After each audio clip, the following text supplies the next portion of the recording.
அருமையான தேவனுடைய பிள்ளைகளே, ஆண்டவர் சொல்லிக்க ஒரு தலம் ஐராவது சித்தம் இல்லாமல் கீழே விழாதண்டு.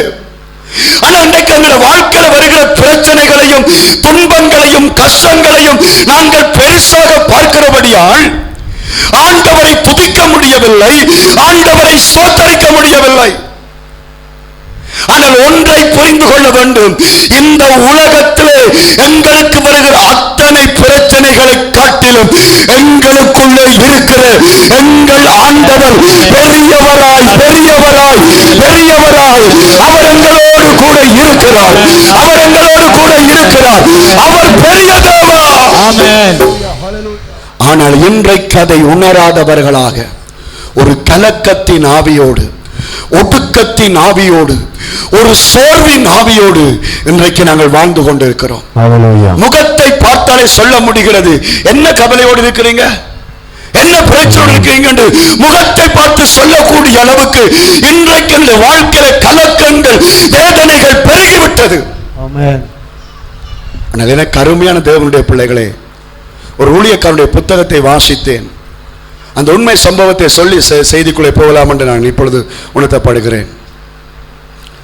அவர் கர்த்தருக்காக ஒரு உண்மையான ஊழியத்தை எல்லாரும் கவனிங்கள். அவருக்கு ஒரு மனைவி, ஒரு பிள்ளை, 3 பேரும் ஆண்டவருக்காக, ஆண்டவரின் நாமத்துக்காக வாழ்ந்தார்கள். இப்படியாக அவங்க வாழ்கிற நாட்களிலே ஒரு ஆக்சிடென்ட், ஒரு விபத்து நடந்து அந்த இடத்திலே மனைவி மரித்து போனாள். மனைவி மரித்தது மாத்திரமல்ல, அந்த பிள்ளை கோமா நிலைமைக்கு போய்விட்டது. ஆனால் ஊழியக்காரனுக்கு ஒரு சேதமும் இல்லை, ஒரு பாதிப்பும் இல்லை.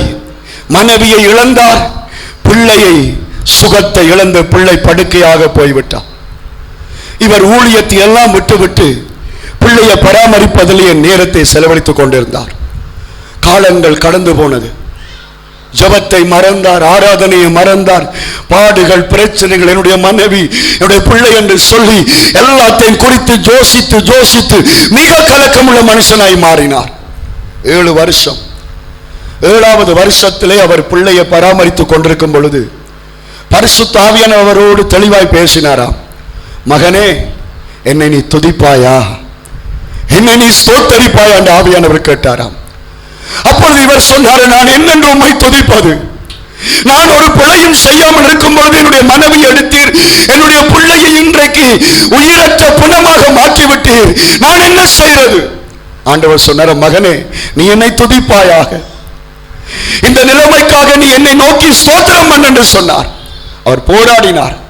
ஆனால் ஒரு கட்டத்தில் கர்த்தருக்கு கீழ்ப்படிந்து முழங்கால் படிட்டு, ஆண்டவரே நீ நல்லவரப்பா, எனக்கு நீரெல்லாம் நன்மையாய் செய்கிறீர் என்று அவர் துதிக்க ஆரம்பித்த பொழுது அவர் சொல்லுகிறார், ஒரு தண்ணீரை திறந்து விட்டா தண்ணீர் எப்படி பாயுமோ அதை போல தன்னுடைய இருதயத்திலிருந்து துதி வந்துச்சுதான்.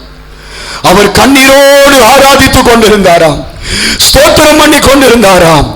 அந்த நேரத்திலேயே 7 வருடங்களாக பேச்சற்று செயலற்றிருந்த பிள்ளை படுக்கையிலே எழுந்து நின்று அப்பா என்று கூப்பிடத்தக்கதான ஒரு அற்புதத்தை செய்து அந்த மகனை கர்த்தர் ஆசீர்வதித்தார்.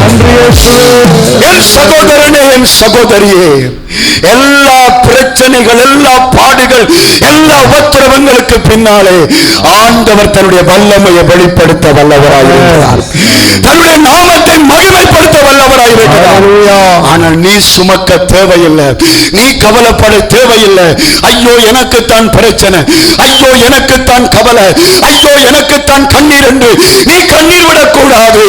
ஆண்டவரை ஸ்தோத்திரம் பண்ணி கொண்டிருக்கும் பொழுது தேவனுடைய பிரசன்னமும், தேவனுடைய கிருபையும், தேவனுடைய ஆறுதலும் உன்னை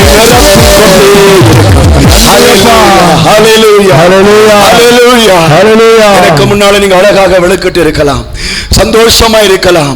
ஆனா நீங்கள் போகிற பாதை கர்த்தருக்கும் உங்களுக்கு தான் தெரியும். உங்களுக்கு முன்னால நிற்கிற என்னுடைய பாடுகளை நீங்கள் அறிய மாட்டீர்கள். இனி வர போகிற நாட்கள் நான் சந்திக்க போறது அறிய மாட்டீர்கள். ஆனால் என் தெய்வம் அறிந்திருக்கிறார்.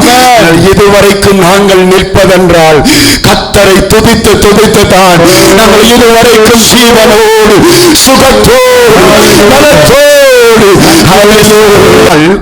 நாங்கள் ஒவ்வொருவரும் துதிக்கிறவர்களாக, ஆராதிக்கிற வாழ்கிறவர்களாக, தேவனுடைய பரிசுத்த ஆவியோடு வாழ்கிறவர்களாக நாங்கள் இருக்க வேண்டும் என்பதுதான் தேவனுடைய சித்தமாயிருக்கிறது.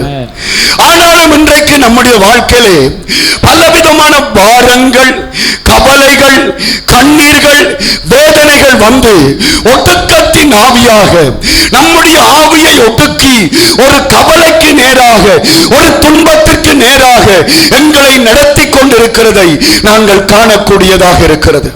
எனக்கு அருமையானவர்களே, இந்த உலகத்தில் இருக்கிற மனுஷனுக்கு வருகிற பிரச்சனையை விட தேவனுடைய பிள்ளைகளுக்கு அதிகமான பிரச்சனைகள் வந்தாலும் ஆண்டவற்ற பிள்ளைகள் துதித்துக் கொண்டிருக்க வேண்டும்.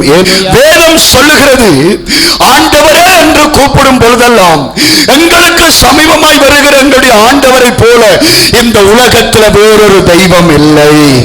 அல்லேலூயா சொல்லுங்க. மனம் கலங்கி மனம் சோர்ந்து தெய்வமே என்று கதரும் பொழுது எங்களுக்கு கிட்ட ஆண்டவர் வருகிறார். ஆனால் உலகத்தானுக்கு அந்த ஆறுதல் இல்லை. ஆனால் இன்றைக்கு தேவனை அறிந்திருக்கிறோம். கர்த்தருக்குள்ளாக மறுபடியும் பிறந்து ஞானஸ்தானங்களை பெற்று இன்றைக்கு திருப்பந்திலும் கலந்து கொள்ள போகிறோம். ஆனால் வாழ்க்கையில என்ன இருக்கிறது? ஒடுக்கத்தின் ஆவிகள், கலக்கத்தின் ஆவிகள், கண்ணீரின் ஆவிகள். ஏனென்றால் ரோமரிலே கர்த்தருடைய வார்த்தை சொல்லுகிறது, 1வது அதிகாரம் 21வது வசனத்தை வாசியுங்கள். ரோமர் 1வது அதிகாரம் 21வது வசனம். ஹல்லேலூயா.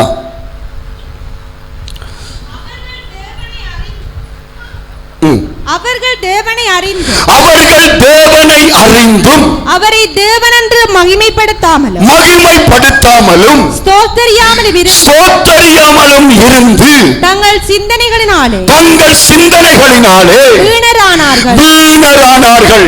கவனியுங்கள், வார்த்தை சொல்லுகிறது, தேவனை அவர்கள் அறிந்திருந்தும், கர்த்தரை அவர்கள் அறிந்திருந்தும் அவரை துதிக்காதபடியால், அவரை ஸ்தோத்தரிக்காதபடியால் அவர்கள் வீணரானார்கள். அதாவது ஒரு லூசு பிடித்தவர்கள் போல, மூளை செயலிழந்தவர்கள் போல, ஒரு பைத்தியம் போல இன்றைக்கு தேவ பிள்ளைகள் மாற்றப்பட்டதற்கு காரணம் என்ன? கர்த்தரை ஸ்தோத்தரிக்காமல், கர்த்தரை துதிக்காமல் தங்களுடைய பிரச்சனைகளை, தங்களுடைய கவலைகளை பெருசாய் எடுத்தபடியால் இன்றைக்கு ஒவ்வொருவரும் நடை பிணங்களாக வாழ்ந்து கொண்டிருக்கிறார்கள்.